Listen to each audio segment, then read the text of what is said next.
Arrepentimiento es la cura para el problema más peligroso del ser humano. Tú sabes que cuando nosotros somos infectados o afectados por cualquier enfermedad que sabemos que nos lleva a la muerte, lo que hacemos es buscar la cura, buscamos medicina, queremos la salud, queremos estar bien, queremos vivir. Sin embargo, el problema más peligroso no se siente como dolor físico. El problema más peligroso está en el corazón humano, está en la mente del ser humano.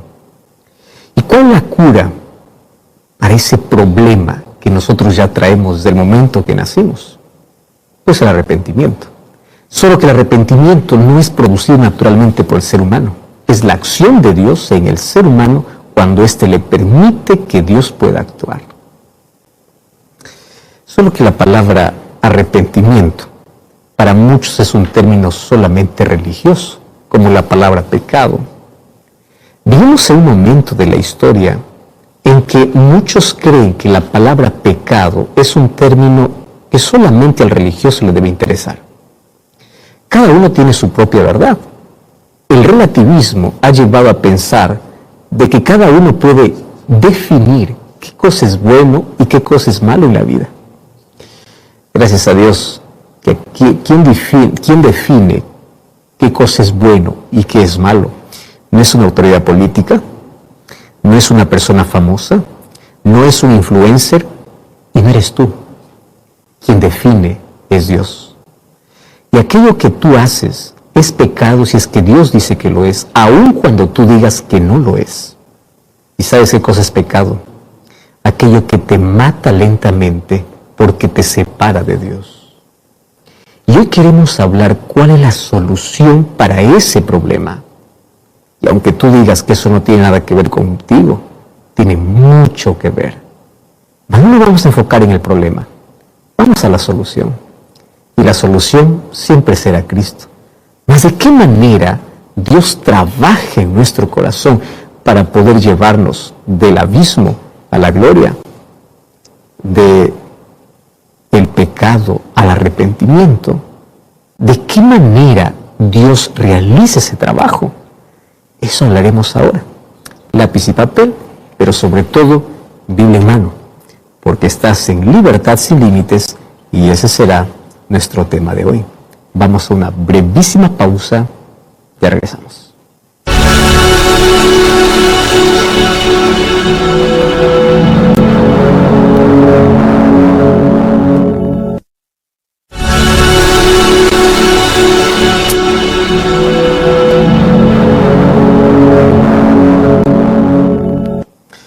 Qué peligroso es caminar en los extremos. Hay un extremo donde dice así: nada es pecado. Tú defines qué es bueno y qué es malo. Esa palabra se esconde detrás de otra palabra que se malinterpreta como libertad. Y algunos usan su libertad y se atreven incluso en su libertad a definir qué es bueno y qué es malo. Sin embargo, la Biblia ya muestra el camino bueno y el camino malo, las acciones buenas y las acciones malas. Pero por un lado está aquel extremo, de aquellas personas que dicen no existe verdad absoluta, cada uno tiene su propia verdad, yo defino qué es pecado, yo defino qué es bueno y qué es malo. Ese es un extremo, ¿correcto? Peligroso, y eso es un camino que Satanás ha trazado y mucha gente transita por esa senda pensando que en su libertad hacen lo que quieren. Ellos son los que definen qué es bueno y qué es malo, y finalmente su camino termina en destrucción y muerte. Por otro lado, existe el otro extremo. Personas que a todo llaman pecado. Pero lo curioso es que aquellos que a todo llaman pecado están juzgando no sus acciones, sino juzgan lo que los otros hacen. O mejor, proyectan su vida en los otros. Y entonces comienzan a decir, todo lo que tú haces es pecado, todo es malo. Qué peligrosos son los extremos. ¿Qué cosa es pecado según la Biblia? Pecado es vivir sin Dios, es apartarse de Dios. Pecado es romper su ley, romper los principios que Dios estableció para nuestro bienestar. La Biblia por lo menos tiene más de 10 definiciones de pecado, más el concepto más popular, digamos, dentro del mundo cristiano es que es pecado, como define la Biblia, es transgresión o romper los principios que Dios estableció en su ley. En sí, esa es la base para poder definir el pecado. Pero pecado es separarse de Dios. Ahora, fíjate una cosa. Hay otros dos extremos en cuanto a qué hacer cuando una persona cae en pecado. Bueno, al enfrentar nuestro pecado, nosotros tenemos que transitar por dos terrenos peligrosos. ¿Por qué peligrosos? Porque son extremos. Número uno, por un lado, están aquellas personas que lamentan, se angustian y sienten desesperanza porque piensan que su pecado no tiene solución. Entonces hay personas que piensan así: yo ya pequé demasiado, yo ya fui lejos del alcance del perdón de Dios, yo ya no merezco nada. Satanás aprovecha ese momento para poder decirte: es verdad, lo que tú hiciste ya no merece perdón, tú ya fuiste demasiado lejos, Dios ya dejó de amarte. Ahí está el primer lado, por el primer camino por el cual la gente transita. Entonces Satanás viene y dice: tú ya te hundiste, húndete más, ya no puedes levantarte. Y hay tanta gente que cree que no merece más el perdón de Dios, por eso se abandona abiertamente hacia el mal. Eso está por un lado. Pero por otro lado está la despreocupación de pensar que podemos pecar y finalmente Dios me perdona, entonces el pecado es como un juego. ¿Entiendes? Por un lado, se maximiza el pecado a tal punto de decir que ya no merece más el perdón de Dios.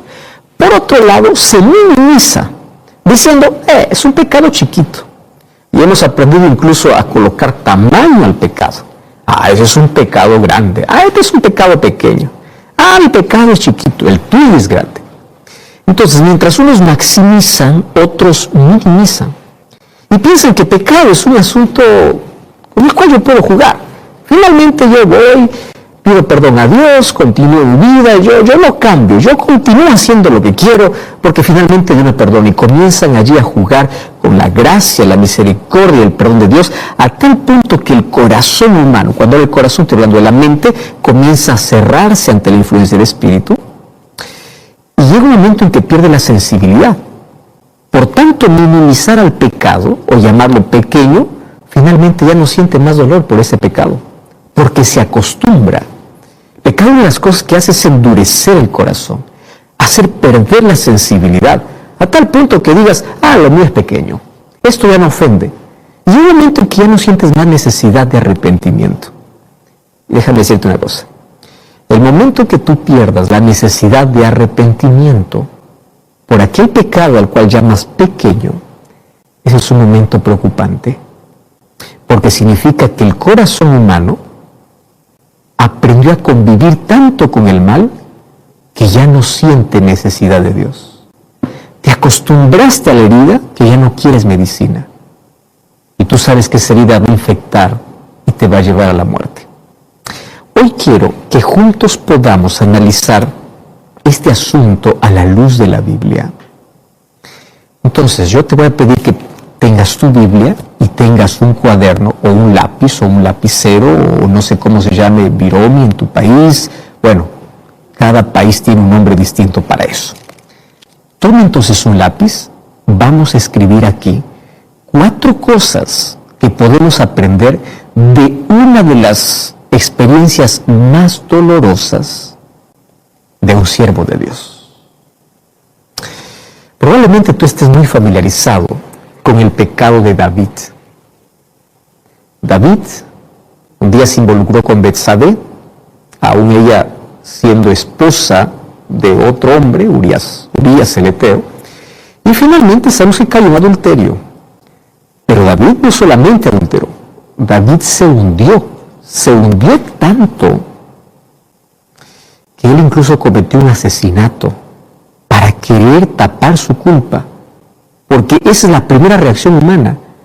El ser humano quiere solucionar el problema del pecado con sus propias fuerzas. Eso es lo que hizo Adán y Eva en el Edén. En lugar de reconocer su problema y correr a Dios, ellos quisieron cubrir su desnudez con miserables hojas de higuera. Los seres humanos somos así.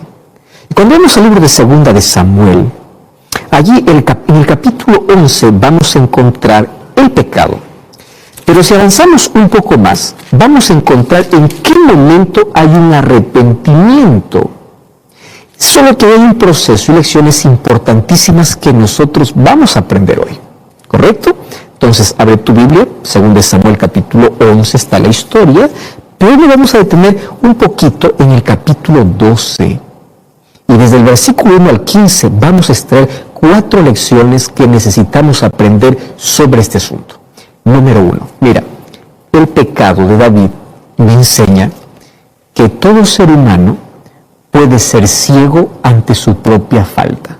Voy a repetir este concepto porque es muy común. Todo ser humano puede ser ciego ante su propia falta y ver la falta de los demás.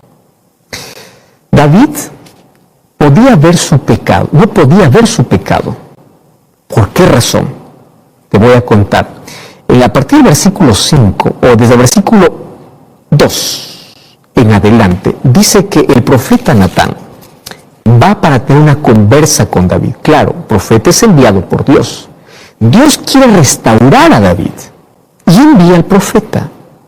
Solo que me encanta la manera como Natán comienza a conversar con David sobre un asunto tan serio de una manera tan delicada.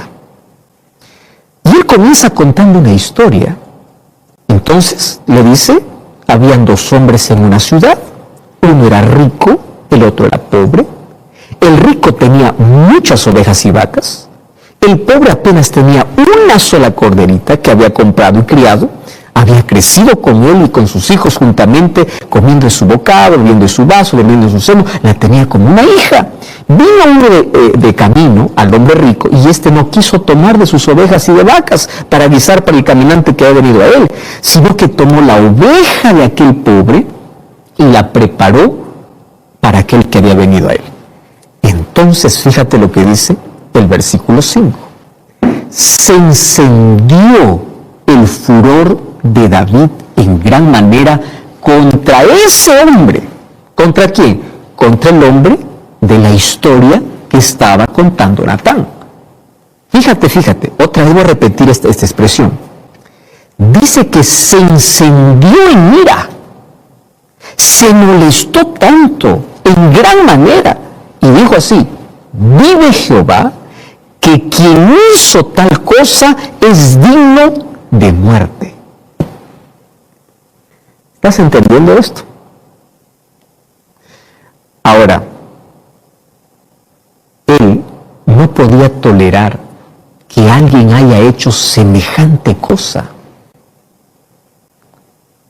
¿Y sabes qué? David no veía su error, veía el problema del otro. Eso hace el pecado. Por eso es que es preocupante cuando una persona solamente vive señalando el problema de los demás, enfureciéndose contra lo que otro hace, porque puede ser que él se proyecte en la otra persona. Hay un pecado dentro que él quiere ocultar. Entonces se enfurece cuando ve que otro lo practica, pero él lo tiene en silencio. ¿Y qué cosa sucedió? David allí tuvo que abrir sus ojos, pero no por cuenta propia.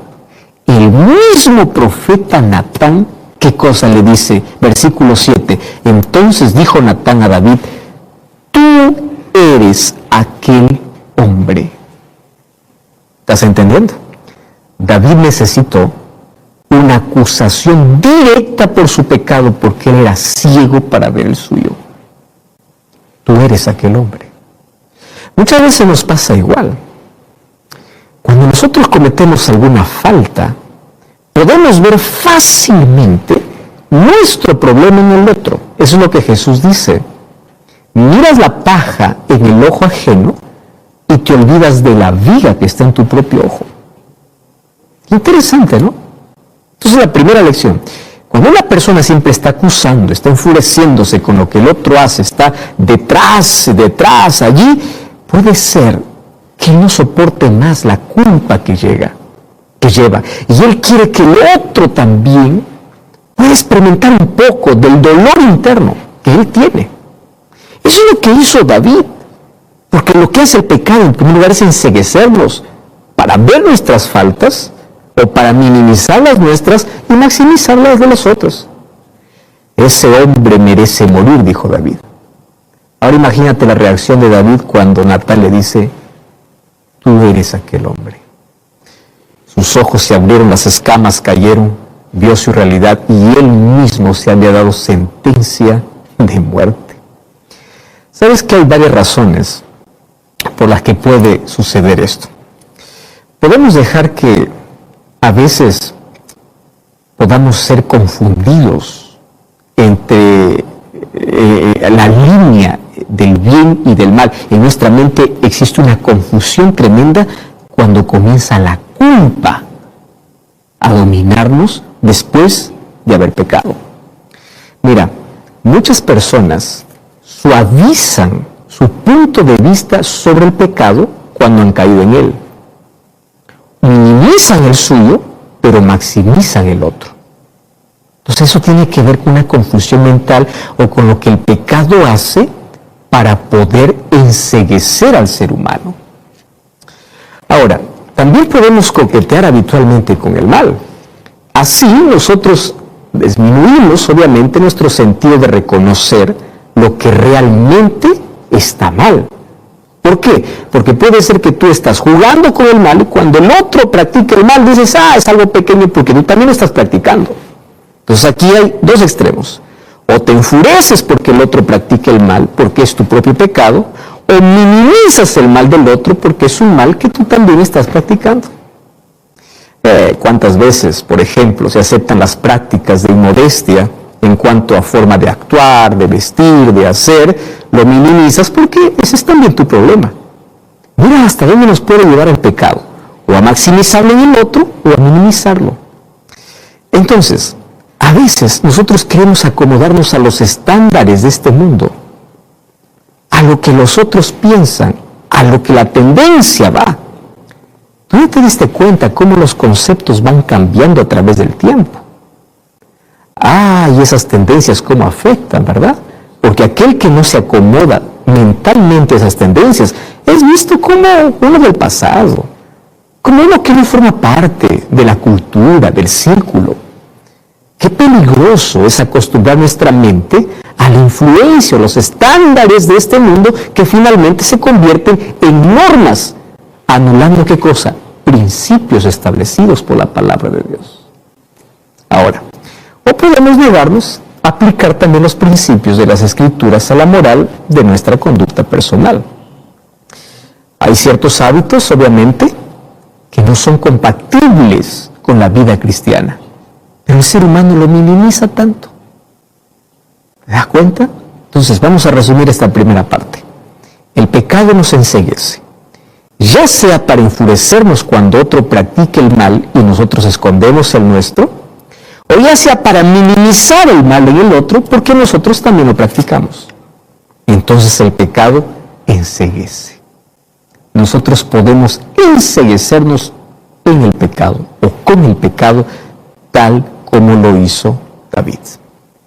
Ahora, por eso es que nosotros necesitamos estar agradecidos por aquellas personas que Dios usa, por aquellos amigos como Natán. Amigos como Natán son aquellos que nos cuidan lo suficiente como para llamar nuestra atención sobre nuestras faltas que no nos damos cuenta. Qué bendición es tener ese tipo de amigos que están allí siendo enviados por Dios para abrir nuestros ojos y decirnos, ¿por qué te enfureces o por qué minimizas? Mucho cuidado con eso. O estás jugando con el pecado o tú eres aquel hombre.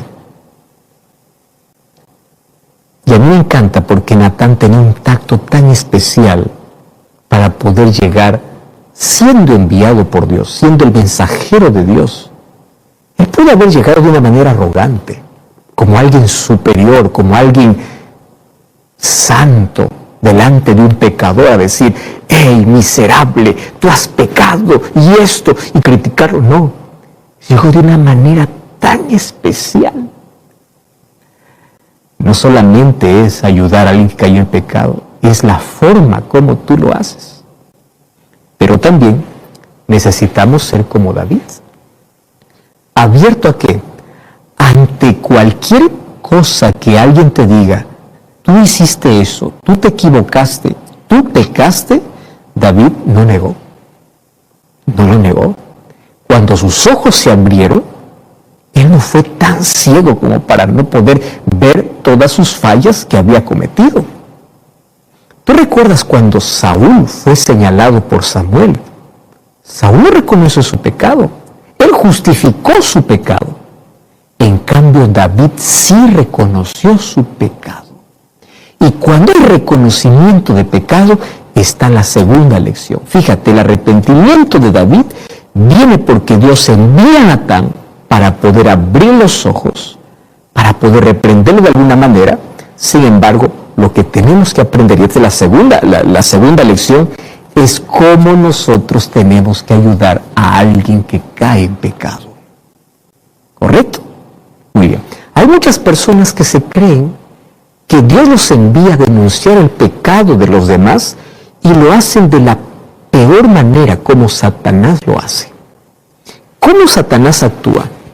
Satanás expone el pecado de alguien para que todos puedan reírse, burlarse, o para que todos puedan escandalizarse. Cuando aparece alguien denunciando el pecado sin amor, sino con un espíritu de odio, un espíritu de crítica, ese no viene de Dios. Porque todos aquellos que son enviados como Natán, quiero que entiendas una cosa, tienen que explicar al pecador que hay perdón, que hay solución. Y otra cosa, Natán no expuso el pecado de David, no dijo, a ver, voy a reunir a todos, vengan aquí, voy a exponer el pecado del rey, como muchos hoy suelen hacerlo. Claro, no reúnen gente, porque hay tanta gente que se creen enviados de Dios para denunciar el pecado, ¿y cómo lo exponen? En una red social. Empiezan a manchar la imagen de alguien, empiezan a inventar cosas, a crear cosas, y dicen, no, es que hay que llamar al pecado por su nombre. Claro que hay que llamar al pecado por su nombre, el asunto es cómo lo haces. Natán fue hasta la casa del rey de manera personal, no lo expuso de manera pública. ¿Estás entendiendo? Y mira cómo Natán hace. Por esto te digo que esta es la segunda lección que tenemos que aprender. Natán le recuerda a David la bondad de Dios. A partir del versículo 7 y versículo 8, dijo Natán a David, cuando le dice, tú eres aquel hombre, le dice, así ha dicho Jehová, Dios de Israel, yo te ungí por rey, yo te libré de la mano de Saúl, yo te di la casa de tu Señor, las mujeres de tu Señor, te di la casa de Israel, y como si esto fuera poco, yo te di mucho más. O sea, el arrepentimiento siempre va a venir como resultado del amor y la bondad de Dios. Nadie se va a arrepentir cuando tú eres duro. Nadie se va a arrepentir cuando tú solo le condenas y le dices que ya no merece más y que se equivocó y que está hundido. No, el arrepentimiento va a venir cuando le recuerdas cuán bueno sigue siendo Dios. Entonces, esta invitación que hace Natán es un llamado basado en el amor y la misericordia de Dios. Y esto se encuentra, obviamente, en la predicación del Evangelio. Eso es lo que Pablo hizo, así predicaba. En Romanos 2:4 vemos un ejemplo. Natán reveló el pecado de David, es verdad. Natán fue muy claro al decirle a David que estuvo mal. Cuando tú lees el versículo 9, allí dice, ¿por qué tú tuviste en poco la palabra de Jehová? Él lo dice con claridad. Así como el Evangelio, tiene que predicarse con claridad y decir que todos somos pecadores. No importa la generosidad y la bondad que creas que tienes, tú eres pecador, yo soy pecador. Romanos 3:23 dice que todos somos pecadores. Y como todos somos pecadores, todos necesitamos del perdón de Dios y de la gracia de Dios. Entonces yo no me voy a presentar delante de alguien como alguien superior, como alguien que no peca. Yo soy pecador igual que el otro.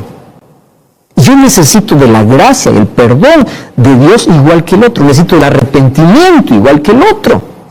Pero eso no significa que yo voy a minimizar el pecado o voy a decir, no, eso no es pecado. No, es pecado. Tú necesitas arrepentirte y yo también necesito arrepentirme porque yo también cometo pecados. No voy a minimizar el pecado, pero tampoco voy a maximizar el pecado porque yo soy igual de pecador que los demás.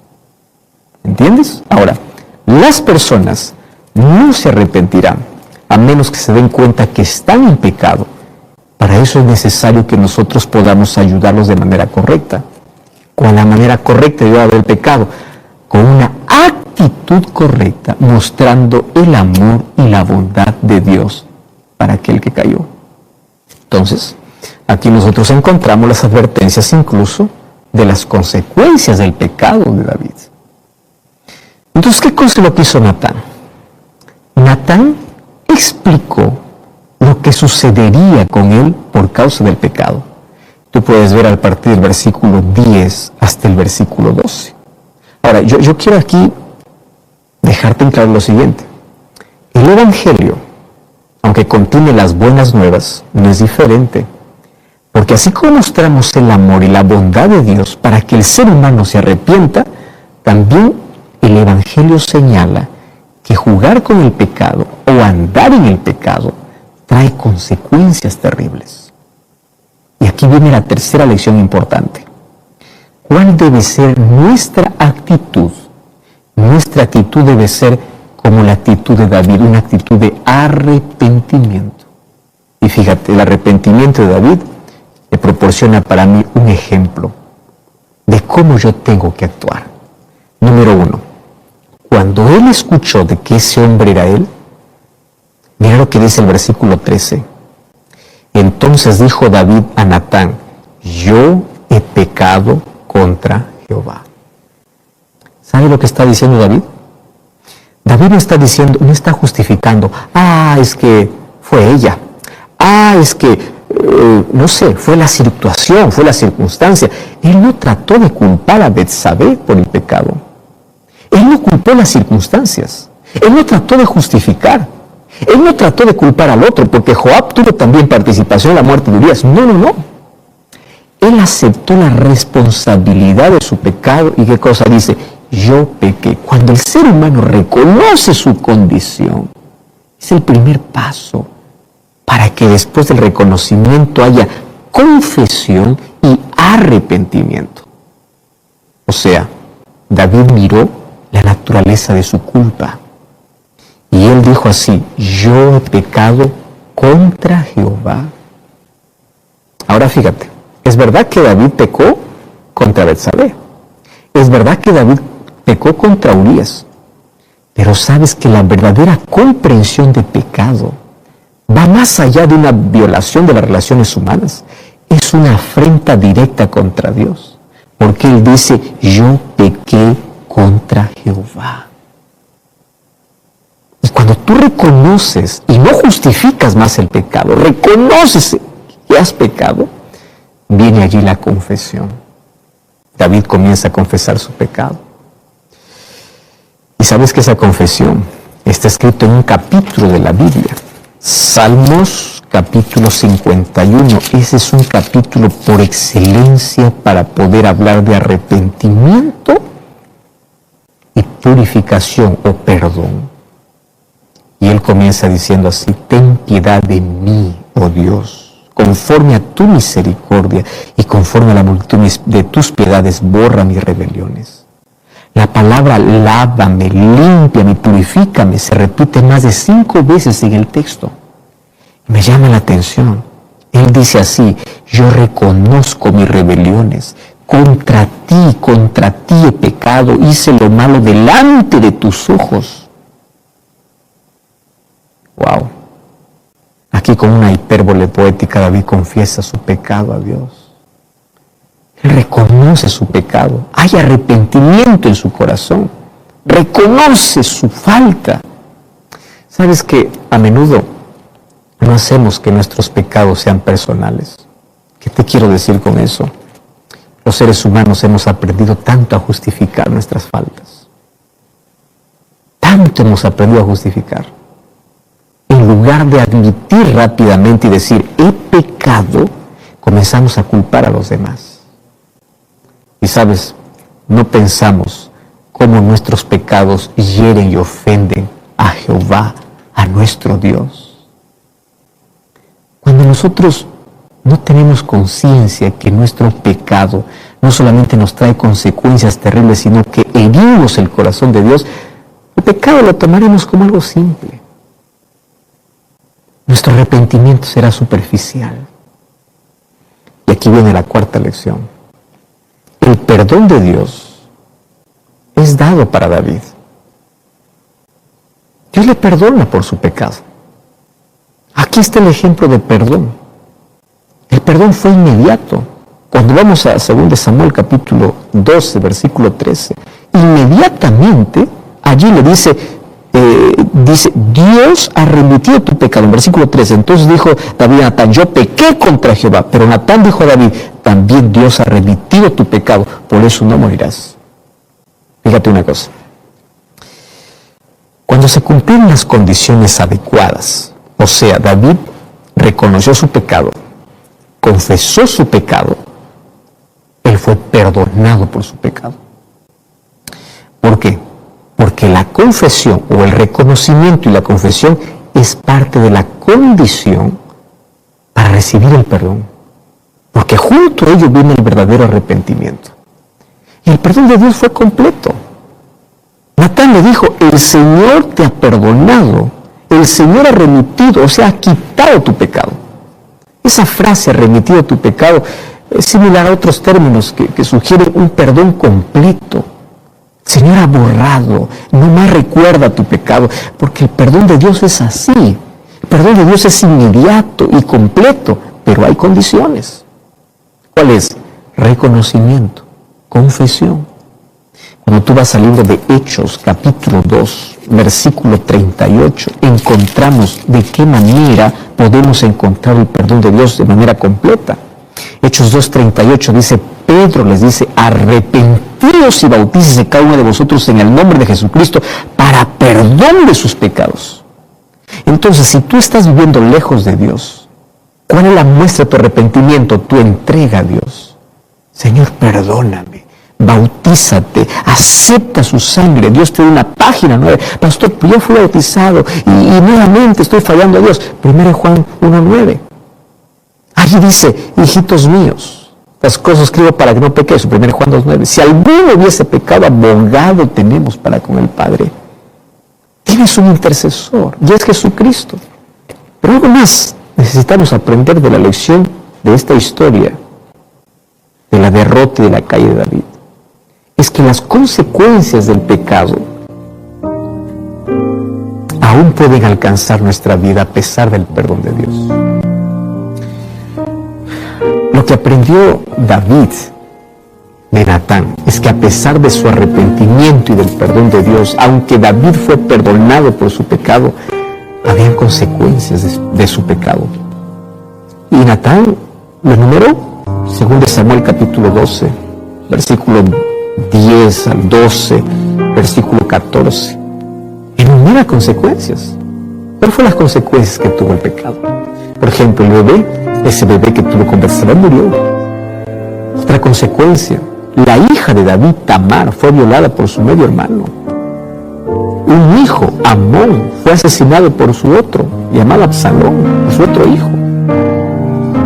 Su hijo Absalón finalmente hizo una conspiración para ir en contra de la casa de su padre y finalmente se acostó con las concubinas de su padre. Ahora, quiero que entiendas lo que hoy puede suceder. Dios te perdona completamente. Tú no tienes por qué cargar culpa, pero a veces hay consecuencias que tenemos que asumir. Por ejemplo, un alcohólico puede dejar de beber y puede ser perdonado, sí. Dios le perdona completamente. Pero a veces va a sufrir las consecuencias del alcoholismo. Aunque tu pecado ha sido perdonado, es posible que a veces tengas que cosechar aquello que sembraste. Y a veces esa siembra y esa cosecha dura para el resto de la vida. Y hay tantas cosas que nos afectan negativamente. Por ejemplo, una persona que tuvo relaciones sexuales. Entonces tú vas, confías tu pecado, renuevas tu compromiso con Dios, pero tú no puedes evitar un embarazo inesperado. Un divorcio, por ejemplo. Puede ser que finalmente tú no puedas casarte nuevamente. Un momento de pasión, un momento de placer puede traerte una enfermedad incurable. O experimentar drogas puede traer daño cerebral irreversible, puede. Ahora, otra vez, el perdón de Dios es maravilloso. El perdón de Dios es que Él te quita la culpa. Pero a veces hay consecuencias que tenemos que asumir. Por eso es que Dios quiere librarnos de la amargura del pecado. Él dice, hijito, yo te he colocado principios. Esos principios están en mi ley. Si tú revisas la ley de Dios, son principios para proteger tu vida, tu salud mental, tu salud física, tu familia. Son principios para que tú tengas paz. A menudo los seres humanos queremos romper la ley de Dios, hacer lo que queremos en nombre de la libertad. Yo soy libre. Hay personas que dicen, yo soy libre, hago lo que quiero, y la gracia de Dios cubre todo el pecado, y yo sigo pecando. No, la gracia de Dios no funciona así. La gracia de Dios es un regalo de Dios con el cual tú no tienes que jugar.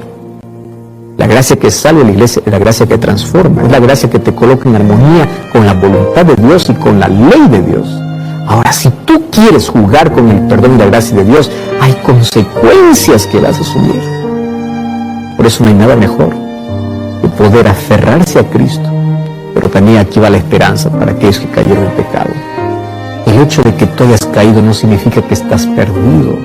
Levántate. Tú estás perdido si continúas allí. Pero si te levantas, confiesas tu pecado y pides perdón, Dios te perdona. No importa las faltas que has cometido. Por favor, no seas ciego ante una situación. No estés escondiendo tu mal, maximizando las faltas de los otros o minimizando la falta de los otros. Mira qué hay dentro de ti y confiesa tu pecado a Dios. Estás viviendo con culpa. Te avergüenzas de tu pasado. No quieres más mirar para atrás porque hay tanto miedo. Deja de vivir con culpa. Eso te está quitando el sueño. Eso te está enfermando mentalmente. Lo que puedes hacer es arrepentirte de todo corazón. Decirle así, Padre, hoy me postro a tus pies. Rompe aquellas cadenas que me atan, aquellas prisiones duras. Por favor, como decía David, crea en mí un nuevo corazón. No quites de mí tu Santo Espíritu. Hoy puedo decir, pon tu Espíritu en mí. Transfórmame, perdóname. Y Dios escuchará tu oración. Hay solución para nuestro problema. Y la solución siempre será Cristo. Después se va a cantar una linda música que tiene que ver con arrepentimiento. Y si tú quieres postrarte en la presencia de Dios y decirle, Señor, perdóname, yo quiero ser libre de la culpa, yo quiero hoy hacer tu voluntad, yo quiero recibir tu perdón, porque yo no quiero en un momento sufrir consecuencias terribles del pecado. Yo quiero vivir aferrado a ti, pon tu espíritu en mi alma, quiero hacer tu voluntad. Repite esa oración mientras mi esposa está cantando y yo estaré orando por ti.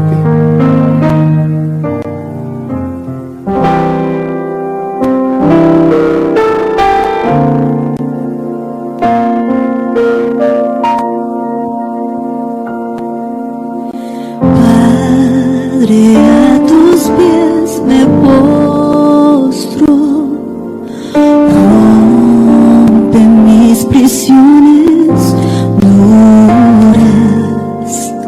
Oh,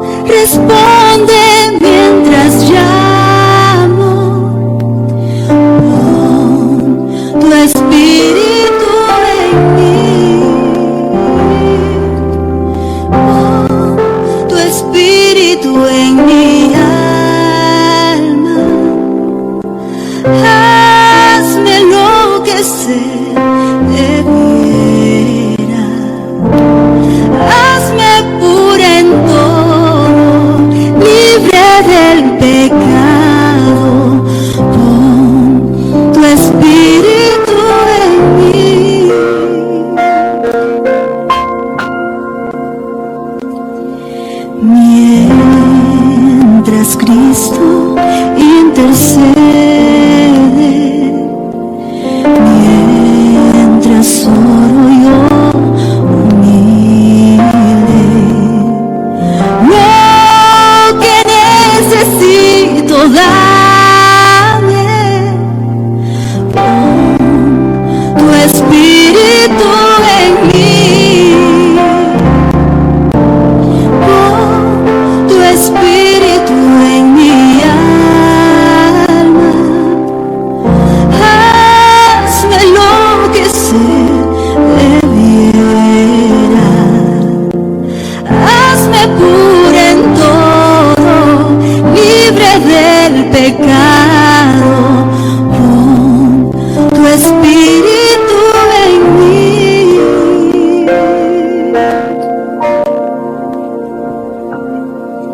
Yo no deseo ofenderte, viviré para agradarte y en el corazón guardarte,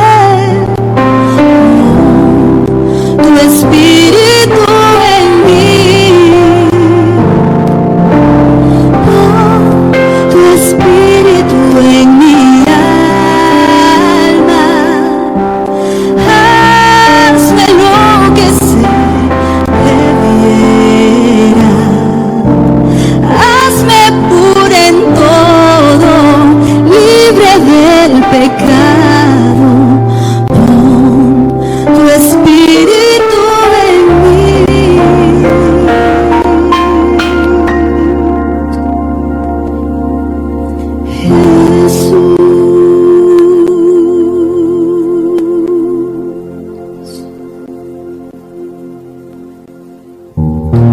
Salmo 51, verso 10 dice: Crea en mí, oh Dios, un corazón limpio. Renueva un espíritu recto dentro de mí. No me eche delante de ti. No quites de mí tu Santo Espíritu. ¿Por qué es que David clamó tanto para que el Espíritu Santo no fuese alejado de su vida? El Espíritu Santo es el único que puede abrir tus ojos para reconocer tus faltas. El único que puede producir el verdadero arrepentimiento en tu corazón es el Espíritu Santo. Es el único. No quites de mí tu Santo Espíritu. No me eche de tu presencia. Cómo me encanta aquel pedido que David hace en el versículo 10: Crea en mí un nuevo corazón. Dame una mente nueva. Porque esta mente siempre está en contra de tu voluntad, en contra de tus principios. Quebrado tu ley, quebrado tus mandamientos. Por favor, perdóname.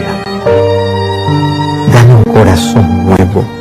Dios es el único que puede hacer la mayor cirugía, la cual la ciencia médica, ningún médico puede hacer. El ser humano puede arreglar el corazón físico, pero Dios puede curar la mente.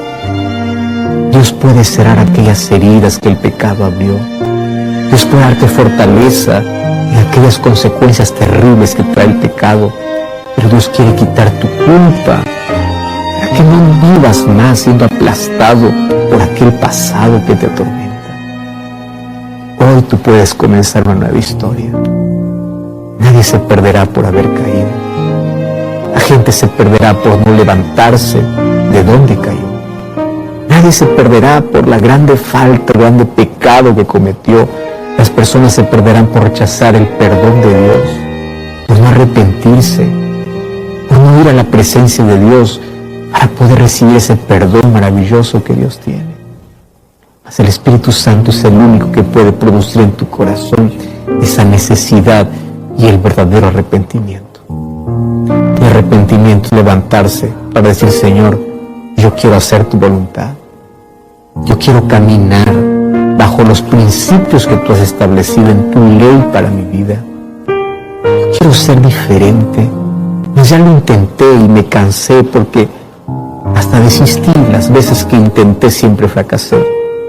Mas hoy inténtalo de manera diferente. No con tu propio esfuerzo. Hoy hoy puedes ser victorioso si te aferras a Cristo. Levántate donde estás. Te sientes caído, te sientes sucio, sientes que te has hundido en la vida. Los brazos de Cristo están abiertos para recibirte y decirte: yo te perdono. Tú aceptas ese perdón. Aceptas que Dios quite aquella culpa de tu vida. ¿Quieres andar en sus caminos? Cierra tus ojos, quiero orar contigo. Gracias, Señor, por tu gracia y tu perdón. Lo aceptamos en nuestra vida. Crea en nosotros un corazón nuevo. Queremos hacer tu voluntad. Entregamos nuestra vida así como está, porque hoy queremos recibir tu perdón, tu misericordia. Levanta al que está caído, quita la culpa a aquel que está enfermándose por ello. Y a partir de ahora, permítenos andar bajo los principios que estableciste para nuestro bienestar que están en tu ley. Pon un nuevo espíritu, un nuevo corazón, pon tu espíritu en nuestra vida, en el nombre de Jesús. Amén. Gracias por acompañarme en este programa. Como siempre, te invito a buscar una iglesia adventista del séptimo día. Anda para allá, serás no solamente bien recibido, sino que juntos continuaremos aprendiendo aquello que Dios tiene para nuestra vida. Y recuerda que la verdad te da libertad y te prepara para la eternidad. Hasta la próxima.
Thank you.